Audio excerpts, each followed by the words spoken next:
जो नमाज का पाबंद हो जाए, है ना? अल्लाह ताला उसको उस पर फजल फरमाए, मेहरबानी करे। अल्लाह हम सब पर मेहरबानी करे, परवरदिगार करम फरमाए। मौला अपना तकरीर यह है कि इंसान को चाहिए कि एक बार और दुरूद शरीफ पढ़ लीजिए।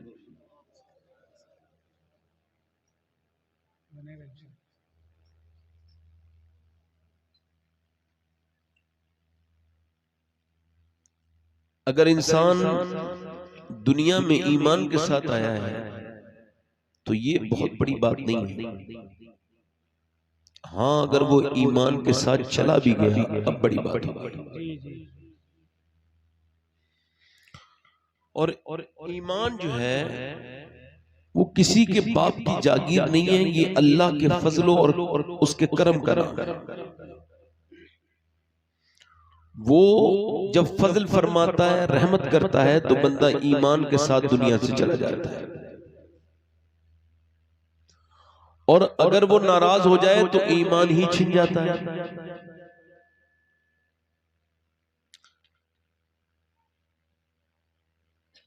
आप ये समझें कि आप इसके बाद की एक और तकरीर सुनेंगे, कोई और तकरीर सुनेंगे, या इसके बाद कोई और नसीहत सुनेंगे।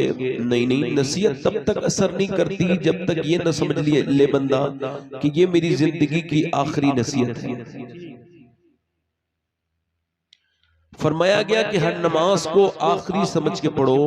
तो गौसुल आजम ने इरशाद फरमाया इस हदीस के तहत, फरमाते हैं हर नमाज को आखिरी समझ के पढ़ने का मतलब यह है कि जब तुम आखिरी समझ के सजदा करोगे तो तुम्हारा सजदा पुरलुत्फ भी होगा और उसमें खुशू खुजू भी होगा, और वो सजदा तुम्हें मेराज की हदों तक पहुंचा देगा। और अगर तुम ये समझोगे कि मैं एक वक्त की नमाज और अभी पढ़ूंगा तब मुझे मौत आएगी, गौस पाक फरमा रहे हैं, तब तुम्हारी वो जो पहली नमाज है जिसे तुम पढ़ रहे हो वो तुम्हें लुत्फ नहीं देगी और तुम मुर्गे की तरह ठोंगे मारते रहोगे।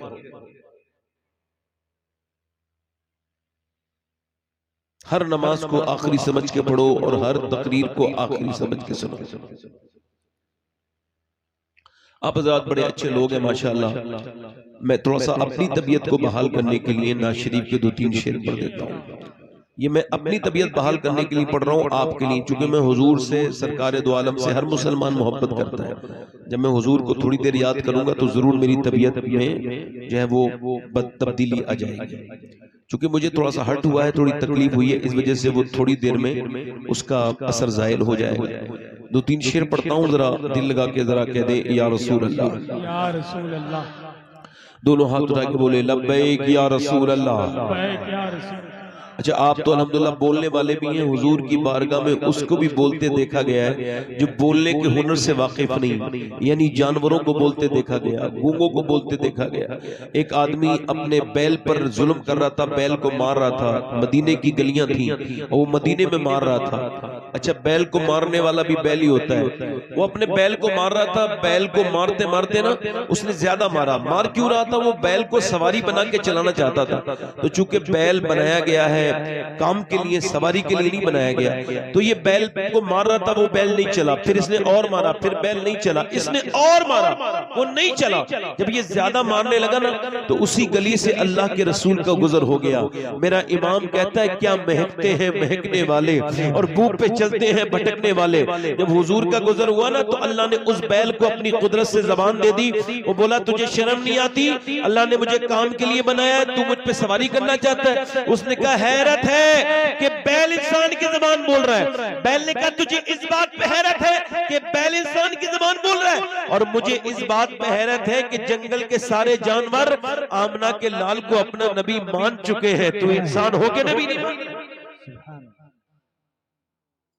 तो आप तो माशाल्लाह इंसान है ना, जरा जोर से बोले सुभान अल्लाह। क्या बताऊं कि क्या मदीना है, सुभान अल्लाह। जितनी आप आपको नात लगे ना उतनी दाद दीजिएगा। ऐसा ना हो कि आप मेरी तबीयत को ठीक करने के चक्कर में दाद ज्यादा दे दें और मुझे लगे मैं बहुत अच्छा पढ़ रहा हूं। क्या बताऊं कि क्या मदीना है, क्या बताऊं कि क्या मदीना है,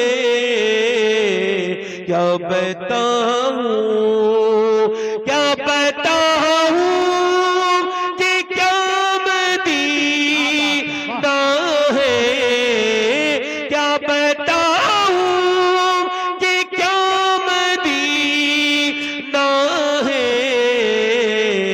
बस मेरा दामदी। वाह वाह वाह वाह, नारे तकबीर, नारे रिसालत, फैज़ाने मदीना शरीफ, मसलके आला हजरत। बस मेरा मुद्दा मदीना है और दुनिया वाली तो दर्द देते हैं, दुनिया वाली तो दर्द देते हैं, दर्द दिल की दवा मदी।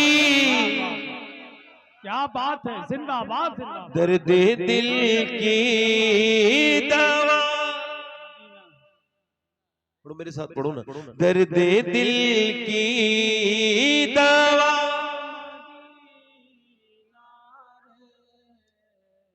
और जब कोई मदीना देख के आता है तो उसे देखो तब भी अच्छा लगता है। उसकी आँखों का नूर तो देखो, जिसका देखा हुआ मदीना, जिंदाबाद जिंदाबाद, सुभान अल्लाह सुभान। जिसका देखा हुआ मदीना है, सुभान अल्लाह सुभान। जिसका देखा हुआ क्या बताऊं कि क्या। मदीना है, सुभान अल्लाह। और अल्लाह आपको मदीना ले जाए। आमीन। मदीने जाना आसान है मगर लौटना बड़ा मुश्किल है। बड़ा मुश्किल। तैबा से वापसी कोई आशिक से पूछिए, तैबा से लौटना किसी आशिक से पूछिए, ऐसा लगे कि रूह बदन से गुजर गई। आला हजरत फरमाते हैं फिर के गली गली तबाह, ठोकरें सबकी खाए क्यों, दिल को जो अक्ल दे खुदा, तेरी गली से जाए क्यों। ये तस्वीर खींचने वाले मदीने जाते वाते नहीं है, ये तो बदतमीजियां करते हैं वहां, ये तो शॉपिंग करने जा रहे हैं लोग, उनको क्या पता मदीना क्या है। ये जो मदीने में जाके तस्वीरें खींचते हैं, शॉपिंग करते हैं, मदीने के बाजारों में इधर उधर घूमते रहते हैं, ये चीज खरीद ली वो चीज खरीद ली, जो हुजूर की बारगाह में मजाक करते हैं, बदतमीजियां करते हैं, वो जैसे जाते हैं और बेकार होकर के आते हैं। मदीना तो वो जगह है कि आला हजरत मदीने की गली से गुजर रहे थे तो एक कुत्ते ने आपसे कुछ मांग लिया, आला हजरत ने उसे गोश्त का टुकड़ा खरीद के दिया और फिर आप रोने लगे। अल्लामा ज़ियाउद्दीन मदनी कहते हैं मैंने पूछा आला हजरत से, हुजूर ये कुत्ते को आपने दे दिया गोश्त का टुकड़ा, रोते क्यों हैं। आपने ज़ियाउद्दीन मदनी की तरफ देखा तो आंखें भीग चुकी थी रोते रोते।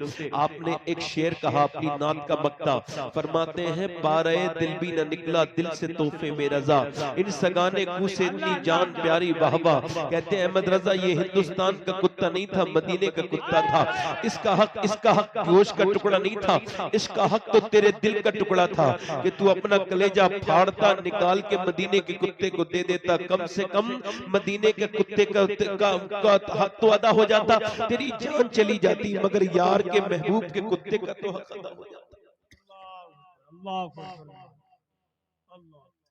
फरमाते हैं आला हजरत खौफ है समय खराशी सगे तैबा का, वरना क्या याद नहीं ना लो फुकाहों को। मदीना जाओ, मदीना देखो, अल्लाह आप सबको मदीना दिखाए। उठ के जाऊं कहाँ मदीने से, उठ के जाऊं कहाँ मदीने क्या कोई दो सेरा मदी। बाबा नारे तकबीर, नारे रिसालत, फैज़ाने मदीना शरीफ, फैज़ाने उर्से मुक़द्दस, मसलके आला हज़रत